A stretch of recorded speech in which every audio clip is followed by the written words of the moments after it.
Ladies and gentlemen, welcome back. My name is Will Tarashuk, your returning champion to the Ambiguous Podcast Solution. And I am joined, I was joined last season by a man who started podcasting in 2006, 2007. Well, I got a man with me, not only from my neck of the woods, being the shores, the outskirts of Boston, Massachusetts, but this man started podcasting in the early days of 2002.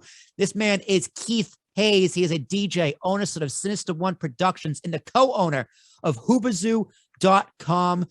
Sinister One Productions is the LLC for Sinister One, who is the co-creator, producer, and host of The Booth, co-creators of Drafting the Circuits, consultant and co-producer of Oscar Mike Radio, Maddie C's Sports for You and Me, and Happy Hour with Lido. Keith, welcome to the show, my man. It's, I was on yours. Now it's only fitting you come right on mine.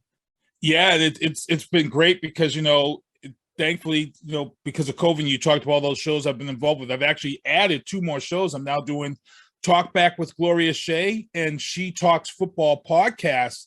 I'm now co-producing it. A lot of people have taken this podcasting thing under the wing. And as you said, I started in 2002, man, when people were laughing at me, pretty much. Press, media, I was a joke. Sorry, man. People laughing at me in 2015 as well. And at that point, you were 13 years ahead of me. So I can only imagine what it was like in 2002. But tell me this the general stuff, who you are, what you do, where you're from. Just introduce yourself to anyone out there listening. Well, my name is Keith Hayes, and, I'm also known as Sinister One. And, I'm a DJ, radio host, podcast creator, podcast producer. And I also manage a recording artist by the name of Viana Marie. She's a recording artist. She's a singer, R&B, rap, and I manage her career. And, it's just been a great ride as far as this podcasting thing has gone, the ups, the downs, the middles. The sad thing is for me is that, some would say you're kind of an innovator, but because I was so far ahead, I'm not benefiting like the Joe Rogans or the Charlamagne the Gods or the Bill Burrs, who I love. I respected all of these celebrities and everyone's jumping on board and making podcasting what it is today and all these sports stars, because to be honest, without them, we probably would have never have gotten podcasting to where it is. But I can really explain to people how this came to be, because I actually started out in terrestrial radio. I was actually a host on an AM radio station. Let's talk some AM radio, because that's like my origin story of podcasting does begin with like sports, that New England sports talk radio. Like one of my earliest memories is like every Tuesday, my dad would drop me off at my grandmother's house because I wasn't starting preschool yet or kindergarten or whatever, and we'd always listen to sports talk radio. I don't remember exactly what they were talking about, all the Red Sox, the Patriots, but who was your go-to for talk radio? Because Boston, man, they had a lot of great stations, a lot of great people on talk radio. They still do. So just kind of ring me through that, like what your experience was like in terrestrial radio. I used to listen to a lot of EEI back in the day. WEEI. Because that's all we really had, really, honestly, was WEEI. And then they got Callahan and them in the morning. They got very political. Dennis and Callahan, right? Dennis and Callahan. Those are my guys, man. Those are my guys. They kind of got political to the point where it wasn't listening to sports no more. I kind of got aggravated with listening to the whole politics thrown in, and it was more politics. And then 98.5 started their sports hub. And when the sports hub started out, it was for me, it was a fan-based show. It was fan guys talking about sports like fan guys do. And, I've been listening to 98.5, the Sports Hub, ever since. I haven't gone back to WEI. Just because I love 98.5. I love when they had guys like Scalabrini was on there, and he brought a lot of humor to the show. Wiggins was on there. My boy, Jermaine Wiggins, he's a tight end, played for the New England Patriots. I actually met him when they won the Super Bowl down in New Orleans. He's a good guy. He's done his stint back and forth around sports radio here. But I feel like 98.5 has been the best in this area for the longest time. But EI still kind of has that stronghold on sports radio right now, still here. I mean, yeah, that's not surprising. So it's interesting. I would have thought Maybe it's not. Maybe I got my thoughts crossed, but I figured like EEI would be an inspiration. But it sounds like you started podcasting, kind of this doing your own thing, just because you wanted something different. And there was nothing out there, so you just did it for yourself. Am I close? Nope. So this is how it all went down. So I back in the day, I was very involved with writing stuff in newspapers. I started out pretty much as a writer. I was writing pieces in the Brockton Enterprise. I had some pieces posted in Patriots Football Weekly. I used to go down to football camp and cover stuff there. And just when websites were just starting out, I had a little thing called, I would have brought it up here and shown you. Back in the day, they had this thing called Web TV. And you used to hook this box up to your TV, and you could build your own website and stuff. And it was pretty much, you would write it out in HTML. And anybody who knows about writing programs and scripts out in HTML, it's very time consuming. And if you want to do something like this, you have to love it. So I was writing a ton of articles for all these different sites. And then I started covering wrestling, professional wrestling, and I got a gig writing for this website that was just starting out, when websites were just starting to come out, Wrestle Nuts.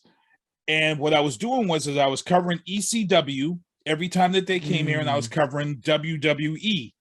And the one thing that blew me up as far as the writing part goes is that I went to an ECW event, and the Dudley Boys at ECW were losing their belts at the ECW, and at this time the Dudley Boys were loved. They were loved in ECW. Everybody loved the Dudley Boys. They were babyface. I mean, the Dudley Boys, because I'm a wrestling guy. I'm a wrestling connoisseur. So we could talk all about it. We could talk all day about wrestling. But the Dudley Boys were some of the biggest heels in that territory.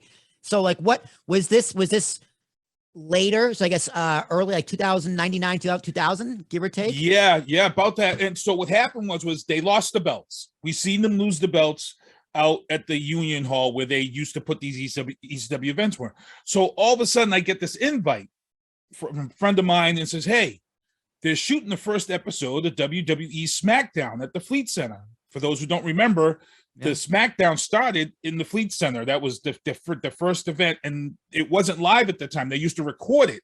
Yeah, so we go, and I said, you know what? I had a lot of stuff to do, and I said, I don't know if I want to go, but something said go, go, go. So I went, and again, I'm writing all these wrestling articles. I go, and the first dark match for SmackDown's taping was the Dudley Boys, and the pop that night because it was the biggest kept secret. Nobody knew at that time that the Dudley Boys were going to come out and have signed with the WWE, and it was just, this pop was just huge. It was an amazing moment, and all I knew was I was sitting there and was like, I got to write about this. Oh my God, I've got to write about this. And I get home and I went on my web TV and wrote about it, and and I started to get noticed. And then this guy Mark Schiapetta, who was on AM radio in Brockton at WXBR, he had been reading all my stuff. He's like, hey, I need you to come on my show and host this and do this show with me. And it was the On the Mark show. So I came on his show and was doing all of this stuff on his show. And I ended up turning into a co-host of his show. And what happened was that I started hearing about this internet radio thing, and it was very, very, very early on. And my cousin, who is a member of the famous rap group Yin Yang Twins. No way. You were related to Yin Yang Twins? Yeah, my cousin. Oh, that's awesome. My cousin is a member of the group. He hangs out with D-Rock and those guys. And my cousin Centurion, big ups to him. He told me about this thing that they're doing where you do a show on the radio, and they invited me out, and I was doing shows with these guys really early on internet radio. I was able to do shows with Eddie Murphy's brother. Oh, Charlie. One time, Charlie Murphy. Rest in peace, Charlie Murphy. And we were doing a lot of shows there. And then as this started to build, I started to get noticed behind the scenes for a lot of these early internet shows. So I was asked to come on a show called Crashing the Big Field. I started doing Crashing the Big Field, and that was at the AM station that I was at. So what happened was that I had bought a Dell I bought like a Dell computer because Dell was sending out these flyers to everybody's houses, and I bought a Dell computer, and I bought this adapter that allowed me to take recordings and convert it to a wave. Back then, it was all you really had was a wave. You didn't have MP3 and all that stuff. You just pretty much had a wave file. So I said to myself, what if I started recording my shows that we're doing, so I would just have them for, tape purposes or whatever. And then I was reading about this kid in California who was putting this show together. It was like an uncensored comedy show, and he was posting these shows on the internet. And I reached out to him, and he told me how he was doing it. So what I did was I would do my show live at the AM station. At home, I had a tape recorder recording my shows as it went out live over AM radio. When I came home, I would take that cassette recording and put the aux cable to my laptop, and then I would convert it to a wave. Back then, I had found a website where you could upload your files or footage or waves of that sort, and you really didn't get much space. I mean, back then it was a lot of space, but it's not much today of what we get now. And I was storing shows. I could store like 5 shows, and then it would be maxed out, and I would have to delete shows and put new shows in. It was very time consuming because, like I said, I was recording the show at home, converting it, and then what ended up happening was they came up with this other thing where I could bring a mic. So I brought a Radio Shack mic to the studio. Oh my God, Radio Shack. There's a throwback. Yep. I bought this mic at Radio Shack and put it into my computer, ran my aux cord to the mixer in the studio to my producer while I was on there live. And I started recording right from the mixer of the studio while we were doing the show live.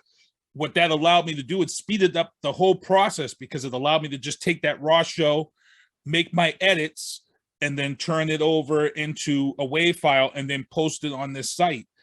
Then eventually Ustream came out. Once Ustream came out, it allowed me to add video, and it just went on from there. And I started covering sporting events. I went down to Connecticut and I was covering Bellator. If you go on YouTube and search Sinister One Productions, you'll see my interview with Bjorn Rebney of Bellator way back. And you're going to say, like, holy Christ, this guy really was doing this way back. I was covering hot stove events for the Brockton Rocks here in Brockton. And I would show up with my equipment. I had my laptop, I had a mic, and I had a little 8-bit like camera that I used to bring with me. And it was just enough to just get the job done.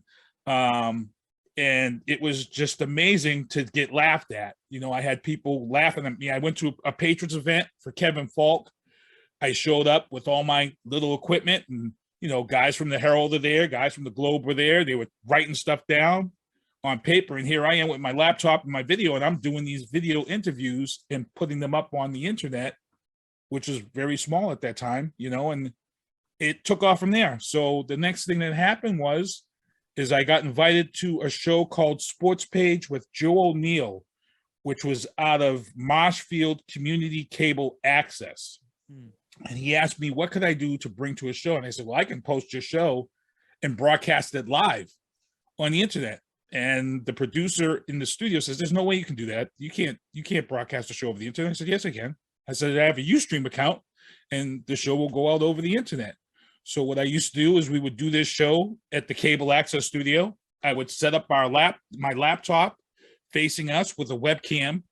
And at that time, I think Logitech had just come out with an updated webcam.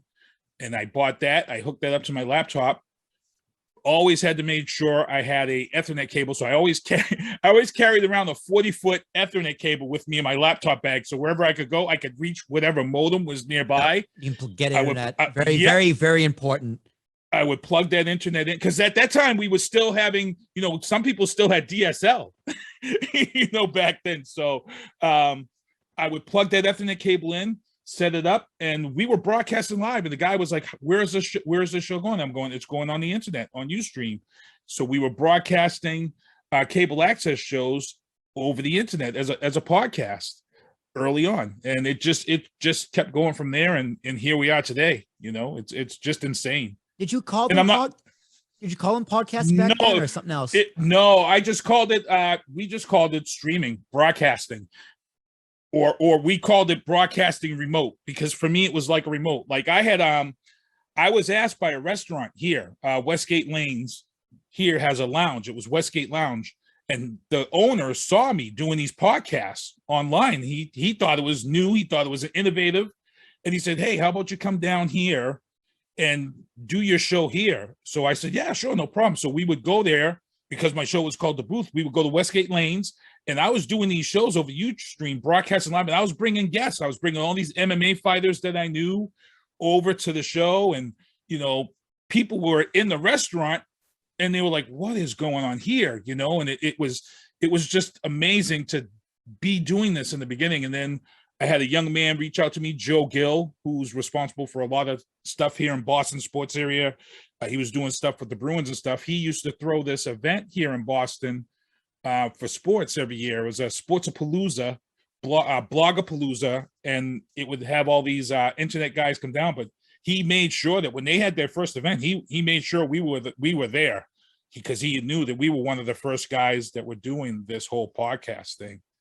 And it's been crazy. Like I said, I've been doing this since 2002, 2003, and I've got a ton of stories, a ton of celebrities that I've been able to interview. And it's funny because, you see a lot of people get into podcasting and they say, well, does your podcast bring you in money? And for me, to answer that question, my podcast hasn't necessarily brought me in money. It's the avenues that are created from podcasting, like I Correct. DJ. So Correct.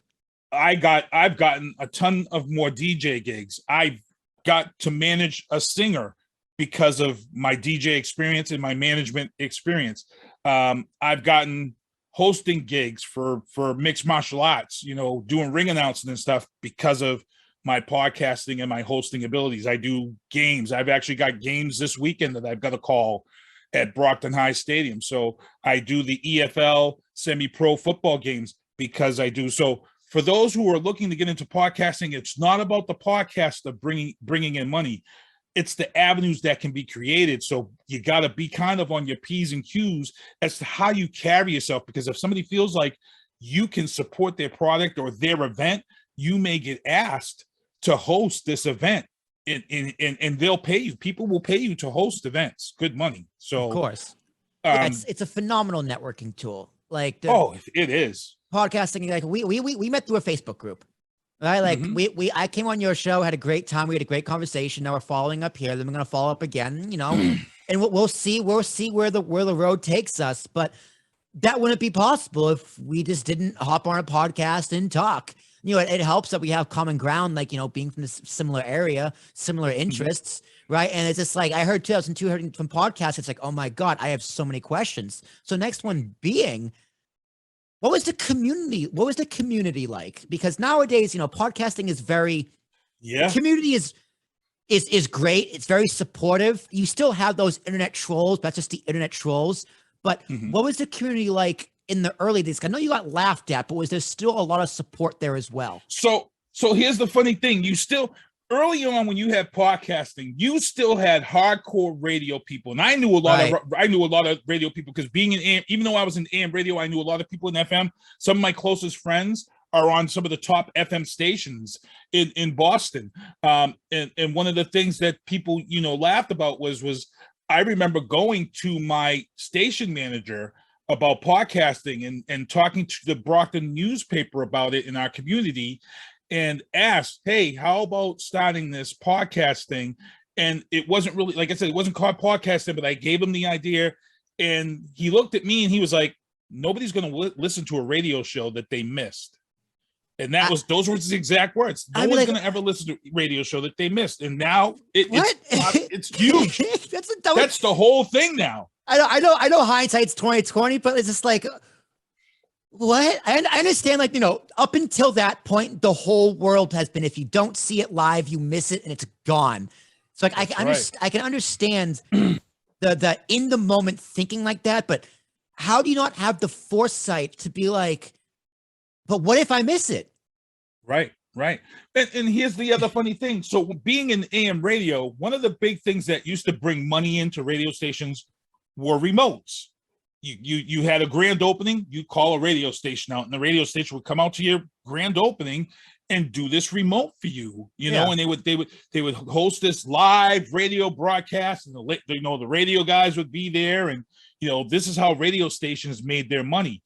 What happened was that a lot of places got away from doing that and stopped doing remotes because, one, it was cumbersome. There was a ton of equipment that you had to be involved with. Then you had to link to the station in order to do this remote. What podcasting did was podcasting allowed you that you didn't have to be hooked to a radio station to go and do this remote. You bring your own equipment and you broadcast over the internet, and you wouldn't have to pay all these fees as a business. So I started doing a lot of these radio remotes as a podcast, and I was doing a ton of grand openings. I just bring my laptop, my cam, and then I broadcast over the internet, and they would be like, oh my God, there's no wires, there's no speakers, no loss of space.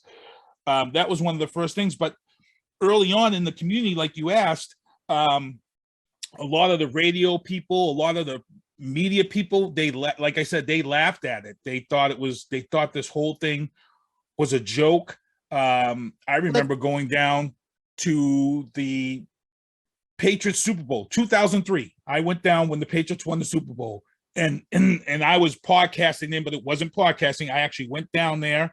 I remember being on a plane, and I had wrote tons of articles. I had wrote a whole ton of articles leading up to this game and talking about how the Patriots were going to beat Pittsburgh and how they were going to beat the Rams. And I remember sitting next to a reporter going down the plane. He says, hey, aren't you that Keith guy? And he says, yeah. He says, oh, you think the Pats are going to win this game? I says, I know they're going to win this game. And I broke it all down. And he's like, wow. He's like, that's very And then coming back on the plane, he was like, Dag, you nailed it. You were dead on. I says, I'm just letting you know, he says, I'll follow your stuff. And I actually ended up getting on patsfans.com, and I was writing on there for a long time until I got into radio. And to be honest, podcasting got me into a movie. If it wasn't for my podcasting, I would have never been in the game plan with The Rock. I ended up getting casted as an extra, and then I was moved up to an actual football player in the film with The Rock. Yeah. That's and awesome. I got that because of podcasting. And because of I would be reaching out to different people as hosts on my show and guests, and I reached out to the casting director for the movie, and she came on the show, and she's like, you know, we're casting for football players 6 feet or taller, and this and that, and you're going to be in this film with The Rock. And at that time, I was 5'11". I was like 3 inches too short. And she was like, Keith, she's like, just come on down. She goes, I'll put you in as an extra. I'm like, okay. So she put me in as an extra, and then they liked my look, and she goes, oh no. She's like, we're gonna make you a football player. And they actually made me a football player, and I was on the opposing team against The Rock in the final game of that film. So again, podcasting was able to get me things that I probably would have never have gotten, if I never started doing that. And I'll tell people too, when you're podcasting, reach out to the people that are just starting out, because I find that they're loyal, and they remain loyal. So I've started interviewing people who were up and comers. I interviewed Joe Lozon, the MMA fighter, when he was heading out to Hawaii to train and have his first UFC fight. We had him on our show, and history be told, it was the shock heard around the world as Joe Lozon went out there and upset Jens Pulver, and Joe Lozon went on to become one of the most successful UFC fighters. And I've had him on my show many, many, many times. It's stuff like that. It's great. It's great to see and grow with it. But so when people would laugh you out of the building or just be like, you're crazy, what was your response to them? Because like I'm thinking back, 2015, 2017, as late as 2017, when I told people at my first job that like, I'm a podcaster, I do podcasting as well. They go, why? There's no money in it. I go, you should start one. They go, why? There's no money in it. And I would just go, yet. Just wait. That's right. The keyword is yet. The keyword is wait. Like you'll be sorry. And now most of those people either have or involved or have worked on a podcast. So like, what would you tell these people all the way back in 2002? Because at least in 2015 or 2017, there were people doing it, right? It was an actual thing. When back then you only had traditional radio. So what would you tell these people?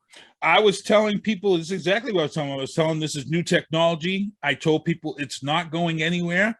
I told people that it's super convenient. When media guys and people would come up to me and have interest, they would have their interest before they laughed, and they would say, wow, that's very convenient, but it's got to be expensive. Because back then, some of the stuff that I was buying and using, I'm not gonna lie, it was expensive because it was all new stuff. The Logitech camera that I had bought that was brand new that I upgraded to, it was I don't know, at that time it was like $300, you know. And you know, a lot of people ain't gonna spend that type of money back then on that type of device, on something that you don't think is gonna go anywhere. And what I did was I just let those people who laughed at it, you know, I would just tell them, hey, this is where it's going, and this is what is going to be the next big thing. I just let those people inspire me. And to be honest, I stuck with podcasting, but I really didn't realize how big podcasting was going to get, to be honest, until last year, 2 years ago. And the reason why I knew the whole attitude of podcasting was going to change in COVID, I had two guys that reached out to me, Kevin Jeffries and Maddie Cameron.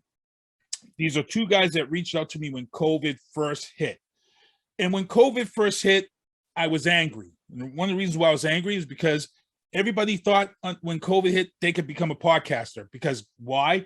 Everybody was locked up in their houses. They couldn't do crap. What else they gonna do? Yep. And everybody decided to jump on the podcasting bandwagon.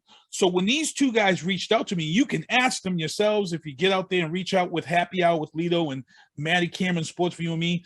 I kept it real with them. I said, look, here's the deal. I'm not going to waste my time with you unless you really show me that you're truly into this, because I know what's going to happen here. There's two things that's going to happen. One is that you're going to start this podcast, and then when everything opens back up and life returns to normal, you're going to realize that this is a lot of work. It's not worth it. Two, I told them that it's the best time. COVID was the best time for those people to get podcasts up and going, because what happened was that nobody was doing nothing for almost a year. And what people were doing, they were podcasting and talking about the Tiger King. You had all these people doing shows about what they was watching on Netflix. Yep. You had all these sports stars who couldn't play sports. They're all starting to do podcasting. We talked about wrestling. Wrestling podcasts blew up during COVID. And to be honest, wrestling was one of the first sports to come back and perform, because they came up. They with never the virtual, left. They never left. Exactly. They had that whole virtual thing, and you know, it was crazy. So well, wrestling podcasts have been around for a while. Like Colt Cabana was one of the first ones in like 2016-ish, give or take. Stone Cold started one around the same time. Jericho got one. So those like the big three. And then around 2018, Conrad Thompson. 7 more, right? Conrad Thompson started with Something to Wrestle with Bruce Pritchard. And then 2019, WWE, the company, started doing their own podcast. So yeah, around then, boom, exploded. And I was like, oh, they're doing podcasts. Oh, Spotify's changing their business model around podcasts. Apple's realizing they've had podcasts in 2006 and gonna start actually using it. It's just like, oh, looks like I was right. And you're probably going back on a beach going with the bud going, looks like I was right. Look, when I got the email from iTunes, I remember the email coming from iTunes, Apple, talking about the major changes to podcasts, how they were going to drop this whole thing and have Apple Podcasts. And then I'm reading all this stuff and I'm like, Jesus Christ, I'm already doing all of this. Yeah, like it's about goddamn time, bro. Like, come on now. It was just insane. And, you know, all of a sudden my inbox is full with people who laughed at my stuff. Are now like, hey, how can I do this? How can I do that? And I almost had to bite my lip till it bled. How'd that feel? Oh, it was hard. It was hard because I'm not that type of guy where I'm going to rub something in somebody's face. Right. But I still helped a lot of people out. And it's funny because here in Brockton at Massasoit Community College, they have a Dale Dorman facility, which is dedicated to the radio show host Dale Dorman, who was one of my most favorite radio show hosts back in the day growing up, Dale Dorman. And Lisa Zena Supka, she teaches the communications radio media class over at Massasoit. I had actually took her class, and late on, and I actually interested her in podcasts. She couldn't believe it. I showed her all about it, and she actually had me telling the kids in her class how to go about it, to the point where she liked it so much. When they opened up the Dale Dorman room studio at Massasoit, she invited me out to come talk to the class and the guests about podcasting. And that first podcasting event that I did for her at this Dale Dorman event, I was kind of laughed at. People laughed, put their noses up. But we're now in our 5th year, and I'll tell you right now, we're in our 5th year of doing this event, and I'm now responsible for 3 successful podcasts from that event. And the last time we did it, because we were supposed to do it during COVID, but it got canceled. But the last time I did it, my classroom for my podcast event was packed, standing room only. And I also had media people and politicians in the room listening to me talk, because I broadcasted live. I pulled a guest in from Florida, so he was there with me, so I could show how you can do a show and pull people in remotely, seamlessly. And the amount of people, I almost wanted to have a tear, because I was like, wow, some of these people are getting it. And these were all young radio people, and it was different. And I actually had a guy, I forget his name. He was a major radio guy for FM. And he came up to me and he's like, he goes, I laughed at podcasting. He goes, I put it down. He goes, I didn't think it'd be a threat. He goes, podcasting is a legit threat to FM radio. And he admitted that. He's like, you guys can steal almost everything from us. He goes, because we have to depend. Definitely. He says we have to depend on the signal and the FCC and all these other costs. He's like, you've eliminated 90% of the cost of an FM station to run, and you still have everything to run like an FM station. And not only that, but you have to listen to it live. Like you gotta be like, I only listen to FM in the car. That's it. Mm-hmm. That's the only place I could get it. And like I remember, like growing up, like I would be like, I wish I could listen to more. But I didn't think to put in the radio in the kitchen. But I was never in the kitchen. I was always in, the living room or whatever, playing video games. But a podcast came around. It's just like, oh, I can have this on my iPod. What? Oh wait, I can have this on my phone. What? Oh, I can do this myself. What? Because I would have loved to do. If podcast didn't exist, I'd be fighting for my spot in traditional radio, 1,000%, no doubt about it. Like that's like I didn't know I wanted to do it until I started doing it. But it was always there. So, but when was the first time you heard the word podcast? Because Adam Curry is known as the Podfather and known as one of the guys to coin the term podcast. When was the first time you heard that term? I want to say it was probably the same. It was probably when he coined that phrase, that podcast phrase, and it started popping up with Joe Gill. Remember this guy Joe Gill that I mentioned earlier? When Joe Gill started this Blogapalooza, and we were invited out to this first event, because blogging took off and was real popular. Podcasting was there before blogging, but for some reason blogging was so huge. And we went to this event. It is, yeah. And we went to this event, and that was kind of the first time I heard that term podcasting used, because we had the show, we were doing it over the internet, and the guy came up to us and he's like, oh, you guys got a podcast? And I was like, yeah. I says, I've heard people starting to call it that. He goes, for me, I've just been calling it a remote, because that's what I knew what I was doing is being an FM and AM radio. That's what I always thought it was.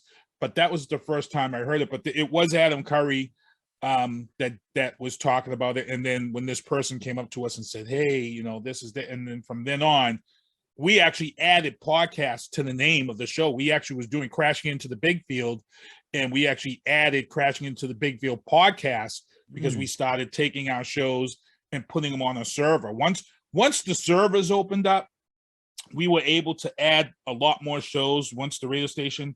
I remember we did a show with Curtis Sliwa. For those who don't know who Curtis Sliwa is, he is the guy who started the Guardian Angels in New York. He had come to Massachusetts, and we decided to do this live podcast with Curtis Sliwa over our network. At that time, you could only have 500 people on the server. We crashed the server because we went well over the 500. We ended up having like 14,000 people tune in for this interview, and it crashed the server. We had an episode with Armin Katayan from 60 Minutes to come on and talk about the VA hospitals hiding the fact about veteran suicides. And, you know, we learned that it was a humongous problem behind the scenes, and the VA was covering it up. And it was one of these things that the military was trying to keep under wraps and not get out. It was a scary story. So we had that. You know, we've had a lot of early success with podcasting through different shows. So let's talk about RSS feeds, because like right now, all this is internet, Ustream, server space. When did you? Because RSS feed technology like came about in '99, so they've been around a long time. But yes, when did you start implementing RSS technology into your podcasts? So I was on Ustream, and then I was on this network. Invited me out. They've been following my stuff. This network, which was called before Hubazoo. Hubazoo was involved with another network, and they were together. And then Hubazoo broke away, and Hubazoo was going to start their own RSS feeds, their own website. And I decided to move everything over to them. So they were doing all the hosting, and Anthony Arnold asked me to become co-owner after a while. So here on Hubazoo, as you see behind me, the booth, we had our own RSS feed, and I forget who he carried it through at that time, but we're now we're linked with Spreaker. We've been on Spreaker ever since. Oh, SoundCloud. We were on SoundCloud before Spreaker. Yeah, SoundCloud will give you its own RSS feed if you pay. Yeah, we were on SoundCloud for a long time, but I forget, we were on a server before SoundCloud. I forget who it was, but then we were on SoundCloud for the longest time, and then we've gotten off of SoundCloud and we went to Spreaker because we had so many more shows to add, and they give you the best rate. So right now, Hubazoo's RSS is Spreaker. And that's who we've been with for the longest time. I looked at Spreaker. I think they charge for storage. I believe Tony pays. I think we have unlimited. That's why we left SoundCloud, because SoundCloud was starting to keep us from uploading shows because we kept reaching our limit. And he went with an unlimited account on Spreaker. And Spreaker, when Tony got with Spreaker, Spreaker was just starting out. Anthony Arnold, I give him props. He's the man behind the scene of Hubazoo.com, but he was working back and forth with Spreaker. They were working together with getting bugs out and things of that sort. Yeah. So I know that he got a lot of nice, cushy extras and deals with Spreaker by working with them and doing some stuff with them. So no interest in owning your own feeds, because like if you own your own feed, obviously you own all of your content, but you control the feed. There's a lot that can be beneficial to a podcaster with their own RSS feed, mainly the SEO and like the marketing. There's so much hidden in an RSS feed. No interest in this completely owning your own. You just always stick with something else? The SEO and the stuff you're talking about, I know Anthony Arnold is already putting all of that info that's needed into our podcast with whatever he has with Spreaker. So we haven't had a need to have our, to do our own RSS feed, because whatever he's linked us and how he has us in Spreaker, it's been working very well with us. And we laughed about this when you were on the show. I had told you that, it was just weird to see that most of our hits were coming from overseas versus here, but now it's kind of balanced out. My big thing for me now, as far as the RSS goes, is, when COVID hit, my show was strictly an audio podcast. And I had always wanted to add video to my show, but my tower was completely outdated. And I was like, I just need the time, but I'm so busy. I'm doing DJs and events. Yeah. And I'm like, I need to just figure this out. When COVID hit and everything came to a screeching halt, there was no DJing. There was a lot of stuff I wasn't doing. I was sitting at home twiddling my thumbs. And I said, something? I'm going to upgrade my tower and add video to the booth. Because at that time, all I could do was the booth. That's all I was doing was the booth. And I said, let me add video. So I went and I built my own tower because my son told me it's cheaper to build your own tower. So I went to Best Buy and bought all the parts. I went to Asus and bought the motherboard. I built my own tower. I put a graphics card and everything in that would last me for 5 years. Yep. And then once I got it all set up, I started messing around with templates. And I said, okay, I got it to a point within 2 months. I got to a point where I could put it on YouTube and Facebook during COVID. And the response was great. And I haven't looked back. So right now, everything it's a video podcast. And what I do is I take the MP4 at the end of every episode and I upload the MP4 to Anchor and Spreaker, and it converts to an MP3. And I just do my edits and, trim out the beginning and trim a little bit of the end off. And my audio podcast part of it is done. And then I just put a little note in there for those who want to see the show. You just go to YouTube and yep. I'm averaging right now for someone who just started doing stuff on YouTube, I'm averaging about 25, 26 views a day, which to me, that's good numbers for somebody who's not really promoting. I have my Google ads promoting my show. Cost me about $20 a month or so, but I'm happy with the growth for something that I'm not even really promoting, and it's what I find in podcasting is it's not about the live. It's not about the live show. It's about the people who subscribe and download your shows that haven't been able to listen. So you got a guy that's been busy for like three weeks or something. He's been doing whatever. And then he says, oh, I've got some time. Let me catch up with my podcast. It's almost like binge watching Netflix. I tell people, yep. I'm like, have you ever sat and binge watch the Netflix shows you miss? Oh yeah. I said, that's how podcasting is. You could have your show be out there for a week and have nobody watching it.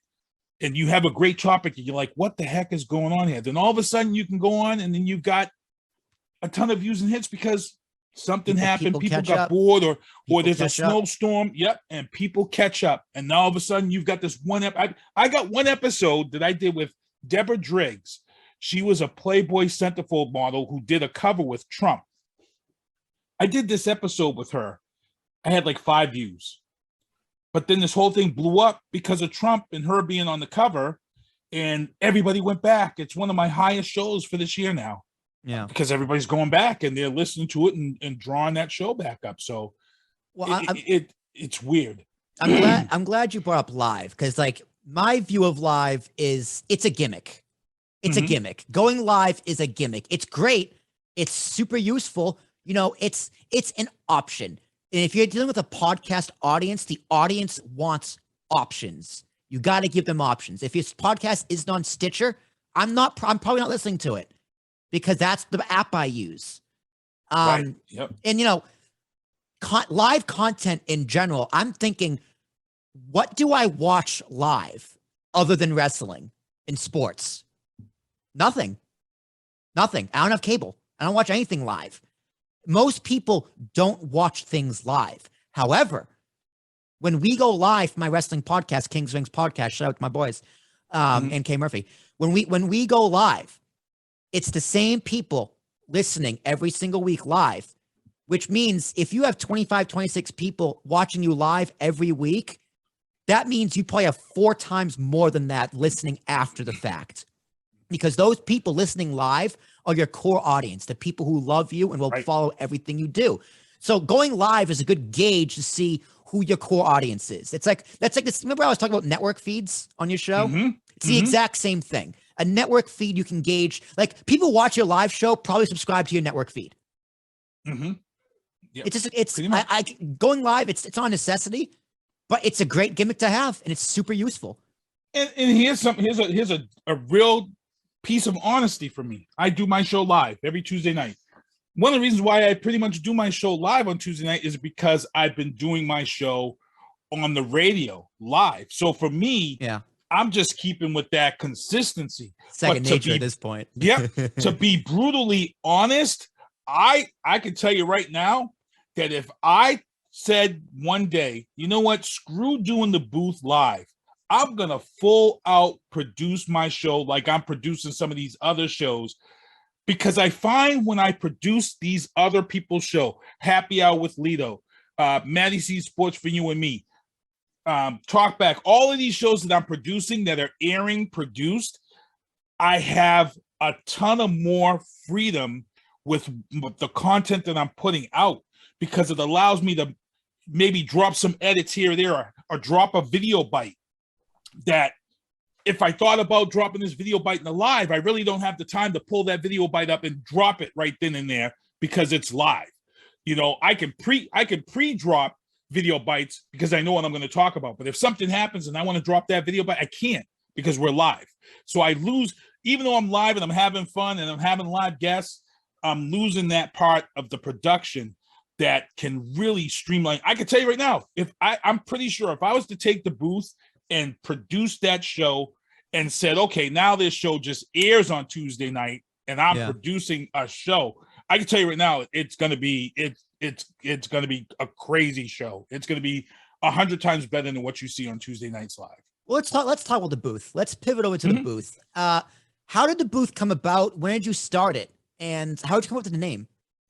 So I actually didn't come up with the name. So the booth is a spinoff of the On the Mark show. The On the Mark show was a show with me, Mark Schapetta, Ken Diesenhoff, and I had a police officer, Frank Zanowski. And we did this show with Mark. And for those who know who Mark Schapetta is, he's a private investigator. His 2 kids have Duchenne muscular dystrophy.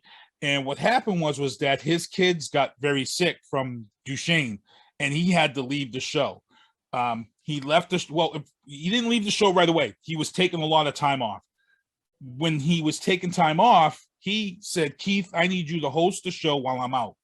So the show, when he was out, developed its own identity. And the identity of this show that was funny is the fact that you had this black guy, you had this white Jewish guy, and then you had this white, okay, so the white Jewish guy is a defense attorney. And then you had this white guy who's a cop. In the stereotypical world, the 3 of us are not supposed to get along. A black guy, a white cop with a cowboy hat, and a white Jewish defense attorney. In real life, in the stereotypical world, we're supposed to hate each other. We're not supposed to get along. Yeah. The booth was one of the greatest shows out there, and people tuned in because of this. Because people like, holy Christ, they're not supposed to get along, but these guys were best of friends. Frank Zanowski, when we had to come up, when the radio station asked us, because Mark finally had to step away. When Mark stepped away, we were like, okay, there's no more show. There's no more On the Mark. I think we were gone for about 3 months. And then Richard Maserlian, he called us and he says, hey, he goes, we got a question.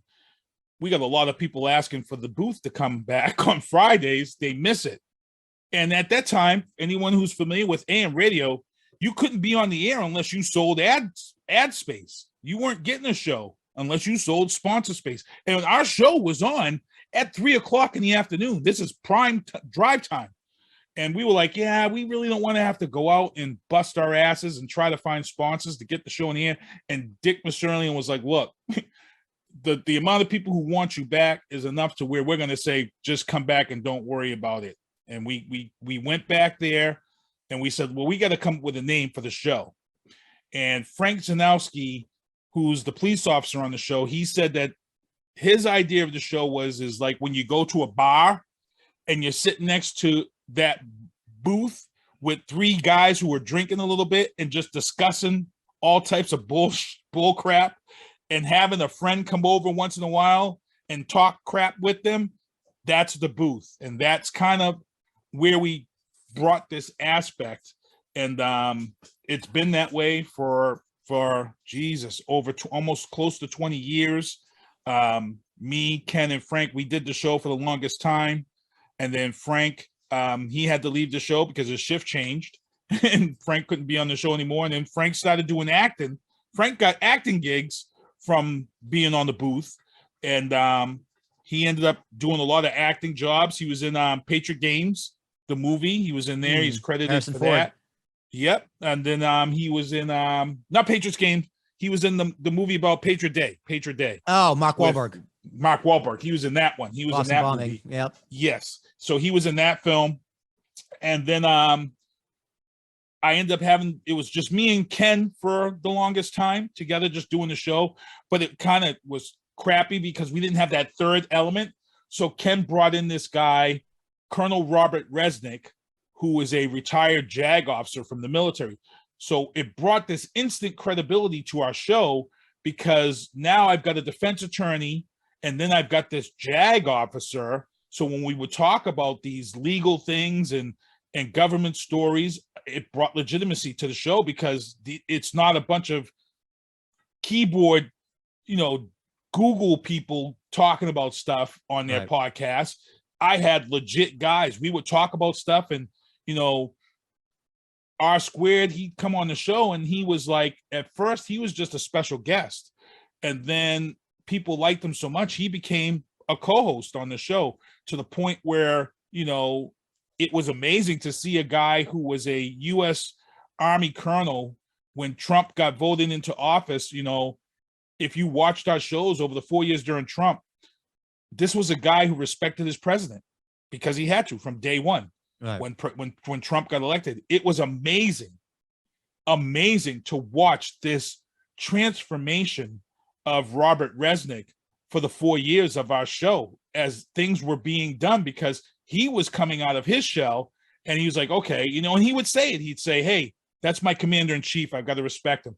But then there were things that got to the point that opened my eyes because I'm like, here's a guy, he's a lifelong military guy. He's a JAG officer.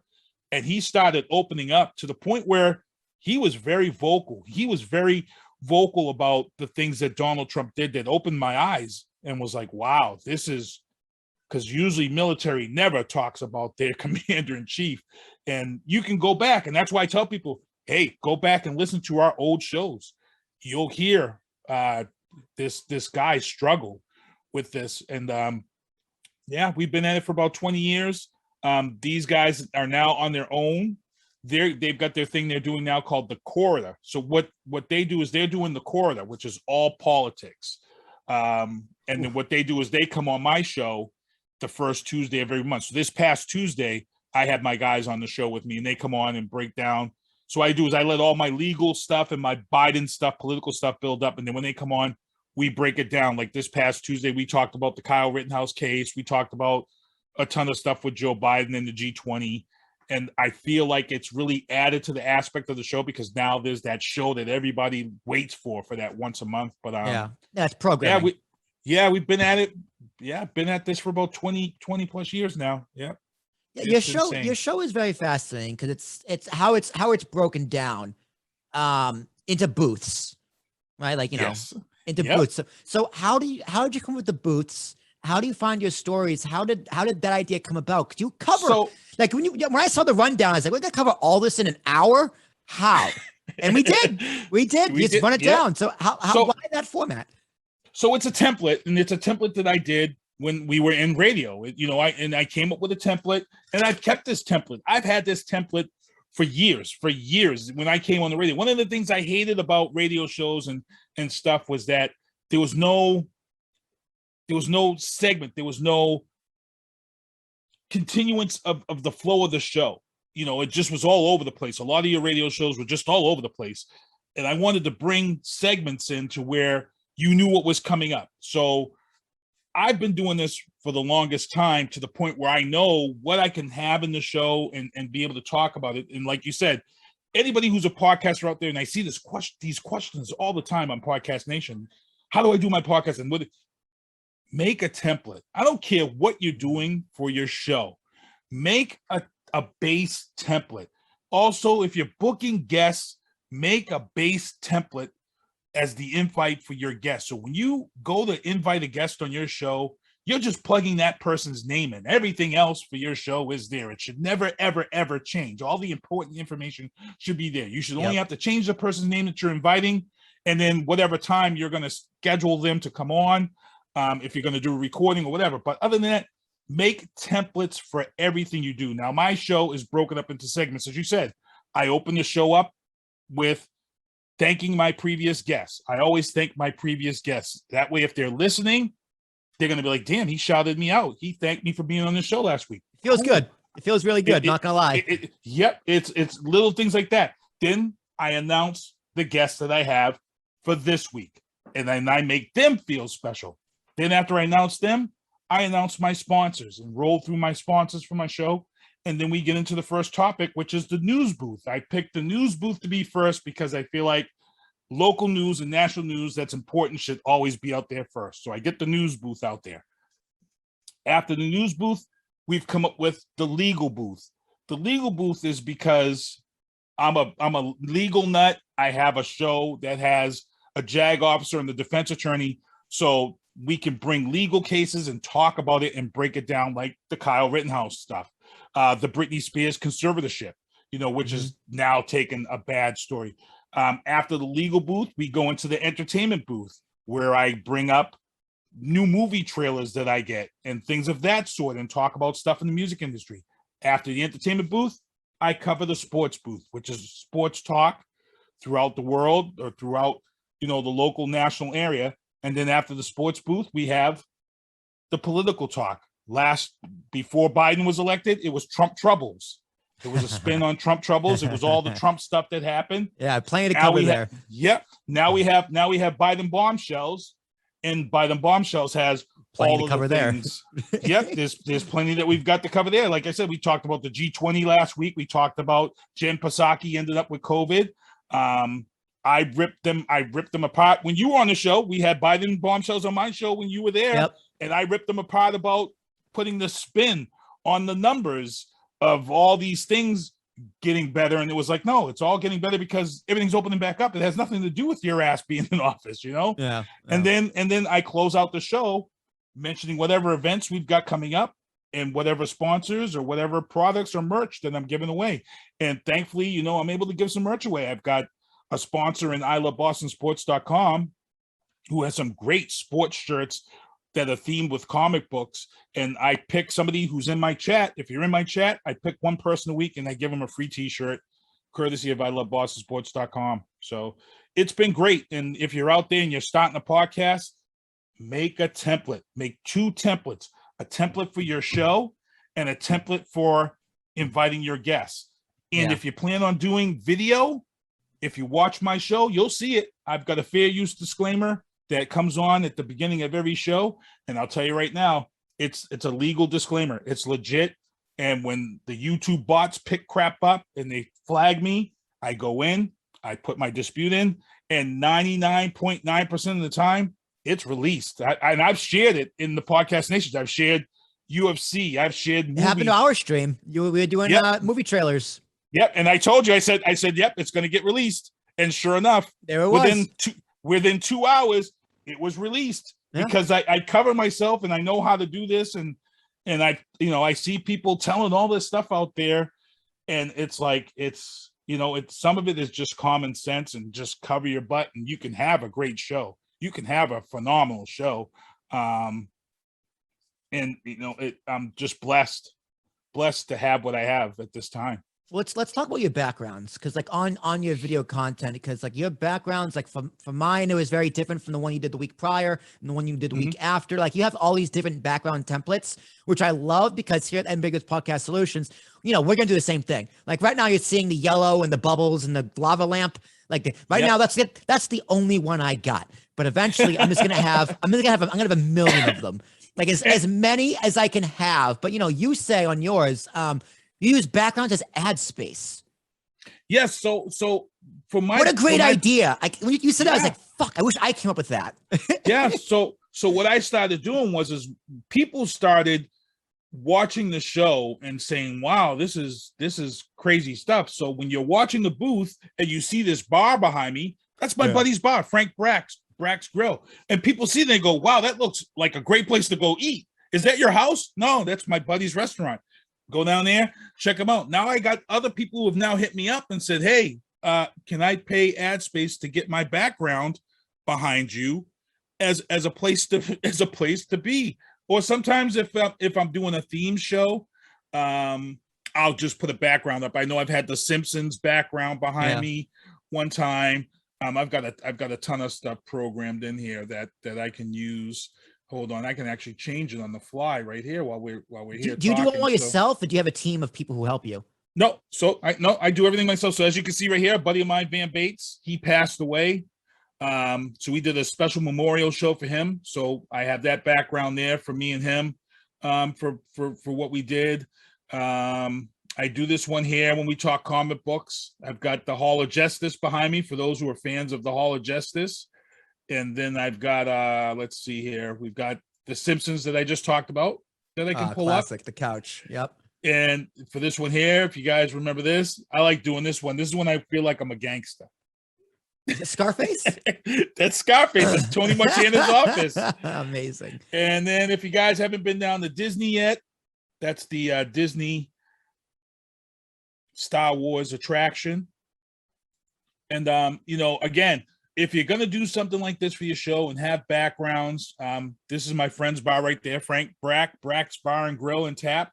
Yeah. Head on down there in Brockton. If you're in the Brockton area, that's his restaurant in the background. And then I like using this one here.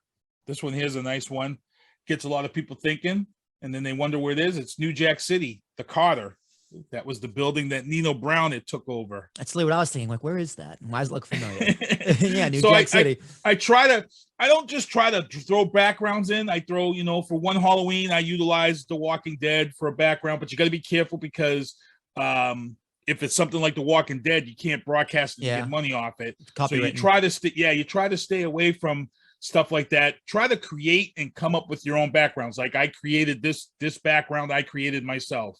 I created this background myself. I created this background that shows my artist off by myself. And a lot of this stuff I can do, like you said, you just asked me, I can do it on the fly, through through OBS or XSplitCam. And, I'm proud to be able to do the things that I do, of that sort, and like when I see all these backgrounds, just like a lot of them look really, really good. A lot of them don't look good at all. But one thing I know is like, wow, these are all just still images. There's no motion graphics. I'm like, ooh. And I can put motion graphics, but my feeling is when you use motion graphics, if it's not like a Christmas show, it can't be too distracting. It can't be too distracting. I feel like it takes away from the eye. I think it takes the focus away from what you want people to really watch. Like I have a lot of people when you see them do podcasting and they put that music underlay through the entire podcast interview. Yeah, no, I've had people, I've had someone talk to me about it. I'm like, no, you don't want to do that. And they're like, why? I'm like, it takes away. It's distracting. Going in and out of breaks is nice, but when you're interviewing someone, there should be no music underlaying it. It's horrible. It's horrible. You don't see them do it on TV. You don't see them do it anywhere else. And I don't know where this came from. I think a lot of people that just started podcasting thought, let's throw some music underneath this interview and it's going to sound real good. No, it's distracting.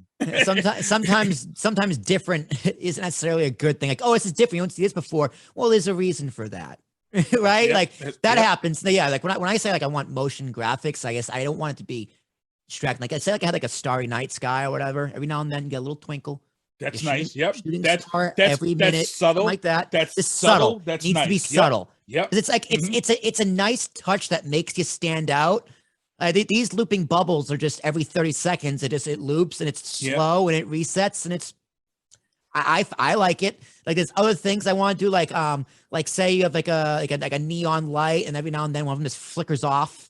Like something simple. Like that. I had one Halloween. I had a haunted house. A motion haunted house for the background. It was just pretty much the same the whole time, but every now and then this ghost lady would pop up in the window in the background and people would be like, oh, yeah, it was just enough. Yeah, it was just enough. And it was nice, and like, again, people, you just got to be careful with what you use, make sure it's royalty free. And another little thing to tell people too, is like when you're using music, it's nice, but be careful, because lots of times you can get a ton of music royalty free, but guess what happens, people, 4, 5, 6 years down the line? That royalty free music, that person who owns it may sell that music to someone else. Then all of a sudden, guess what happens? Yeah. It's no longer royalty free, and you're not protected from that. So people, even though your music might be royalty free, don't be surprised if 3 or 4 or 5 years later down the road, it's no longer royalty free because they sold the rights. I've actually, and I'm going to let people know right now, I actually reached out to someone who had some royalty free music, and I loved it so much, I bought that beat off that person for $60. Now you own it. So I own it now, and it's no longer royalty free. It also helps, the person who makes the intro and the outro music for all my podcasts. Shout out to Christian from Montclair, New Jersey, in Cubic Recording Studios, a studio we were partnered with. Yeah, he made the beats, the music from scratch. If he samples something, make sure it's, he does his legal homework, but phenomenally talented. Shout out to him. He is incredible. If you need someone to make a beat for you, hit him up. Just go to ambiguouspodcastsolutions.com and we'll get in touch with them. But I tell people to do that, to reach out to people who are, who will do that. Because you see a lot of people are like, oh, how much do I need to pay for an intro? It's like, dude, your intro should only be 30 seconds. It's not going to break your pocket to find some you can find some independent artists anywhere on Facebook. Try to find somebody that makes the type of music you like. Reach out to them. It's a 50-50 question. I tell everybody, how do I get guests on my show? I want to get Cardi B on my show. I'm like, reach out to them. Because I can tell you right now, back in 2002, 2003, when I started this stuff, it wasn't this easy to reach out to people to get them on your show. Now with Twitter and Facebook and Instagram, you have instant access to a Cardi B. You have instant access to a Meg Thee Stallion. And you know what? Don't be afraid to reach out to them and whoever they have listed as their PR, because it's a 50-50 question. It's either yes or no. And then I tell people this. If they say no, don't be distracted, because you know what's going to happen is exactly what happened during COVID. The Cardi B's and the Meg Thee Stallions, guess what happened? Before COVID and you asked them to come on your podcast, it was no. Guess what happened? COVID hit. Yes. Guess who was getting interviews on podcasts? It was insane to see who some people were getting for podcasts. Why? Because they were stuck in their house. They couldn't go get dressed up and get in a cushy studio to sit down and do an interview. So podcasting became that place where stars and athletes went to interview to get out whatever projects they were working on. It was insane to look and see who was going on whatever podcast. It was crazy. 100%. So it's a 50-50 question. Yeah. Keith, I'm sure we could go on and on and on all night, but I think our time is running out. However, that just means, you know what? I got to bring you back. We'll talk more and more on Talking with Tarashuk, man, sometime in the new year, sometime in the late end of Q1. I'll bring you back on. We'll do it all over again. But until then, my friends, please tell everyone where they can find you, your shows, your network, your YouTube channel, anything you want to plug. The floor is yours. Sinister One Productions. Google Sinister One, SINISTA, the digit number 1 Productions. Just Google that. It will come up. I'm on Sinister One Productions on YouTube. Keith Hayes, Sinister One on Facebook, Twitter. Look me up. I'm easy to find. And I'll be looking for you guys out there. All right, and everywhere you can find me, the most important place is ambiguouspodcastsolutions.com, where you can find this and all of our other podcasts on the Ambiguous Podcast Solution. If you want to be a guest, reach out to me at Will at apspodcast.com. It's APSPODCAST.com. Send me your media kit. Why do you want to be on the show? Your link to your podcast website. Any info you can provide me, the better. We'll get it scheduled and we'll get it rolling. If you don't have a podcast, want to be interviewed by me and talk about whatever you want to feel like talking about. If I go, ooh, you're on the show. That is Will at info. I gotta stop doing that. Will at APSpodcast.com. All of our podcast partners can be found at ambiguouspodcastsolutions.com, as well as all of our services. Hit that donation tab if you like this podcast, want to show me some love. $1 goes a long way when it comes to donations. Please help a brother out. I'm trying to launch a business here. But until then, ladies and gentlemen, I'll be back next time with a brand new guest, the brand new podcast, talking about a whole new bunch of experiences. And until then, you take care.